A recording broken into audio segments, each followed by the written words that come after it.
7h21, c'est l'heure de la revue de presse de Mohamed Ali Mouba. Bonjour. Bonjour Ismaël Kamara et bonjour à tous. Allez-y. Oui, en limogeant Tamsir Faye, dès les premières heures de cette affaire au centre Iscabreuse, le gouvernement a-t-il vite fait de tenter de noyer le poisson? En jetant un regard sur l'observateur de ce matin, difficile pour le lecteur de ne pas se déterminer. Tamsir Faye, le malaise au sommet de l'État, le régime ne sait plus par quel bout prendre la chose. Tout se bouscule en son sein. Du remue-ménage ou plutôt du remue-ménage, car il n'y a pas encore de concordance de vues et d'appréciation dont le sort a réservé aux diplomates.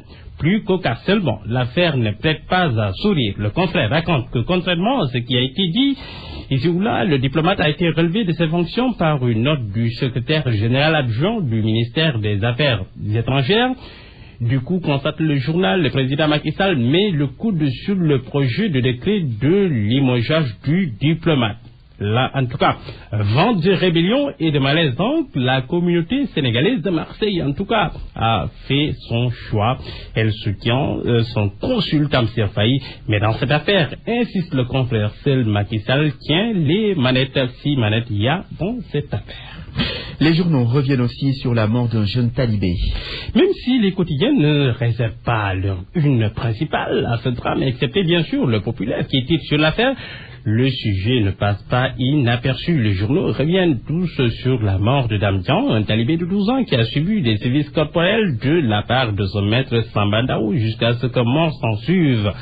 L'observateur raconte que c'est dans la journée du dimanche 26 juillet dernier que le drame s'est produit. Enquête note que même si le présumé meurtrier, en l'occurrence le maître coranique, a été arrêté, et que la thèse de la punition après une leçon non sue est agitée, difficile d'en dire plus. Toujours est-il que la correction, que la victime est allée se terrer dans un coin du Dara. C'est dans ce coin justement que le petit a rendu l'âme. Le corps sans vie de la victime a été acheminé à l'hôpital Aristide Le Dantec pour les besoins de l'autopsie. L'observateur qui revient à la charge rappelle que ce n'est pas la première fois que cette école coranique reçoit la visite de la police. Eh bien, déjà il y a plus d'un an, 3 jeunes filles avaient été violées et l'auteur des faits arrêté par la police de Yeumbeul, sans compter bien sûr l'un des pensionnaires qui avait perdu son œil à la suite de sévices infligés par son maître coranique. Tricherie au bac Mohamed Ali Mouba, le vif est dans le système. Titre aux allures d'un réquisitoire définitif du journal Walfadjri qui ce matin, dossiers à l'appui, parle de ce qui ressemble à s'y méprendre à une routine banalisée. Le confrère qui semble avoir mené l'enquête expose que dans cette affaire de triche et de favoritisme que les enseignants ne sont pas blancs comme neige. Bien au contraire, ils sont au banc des accusés. Comment?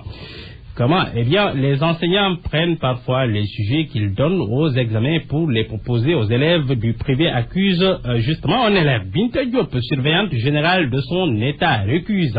Pour elle, rien de tout cela n'est vrai. Les cours sont téléchargés à partir des téléphones portables. Autre dossier, autre sujet.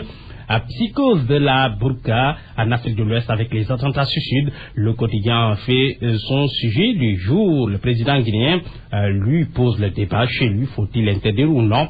Mais pour Irandao, le célèbre prêcheur Irandao, c'est non, il se dit prêt à aller en prison si on l'interdit. Merci Mohamed Ali Mouba.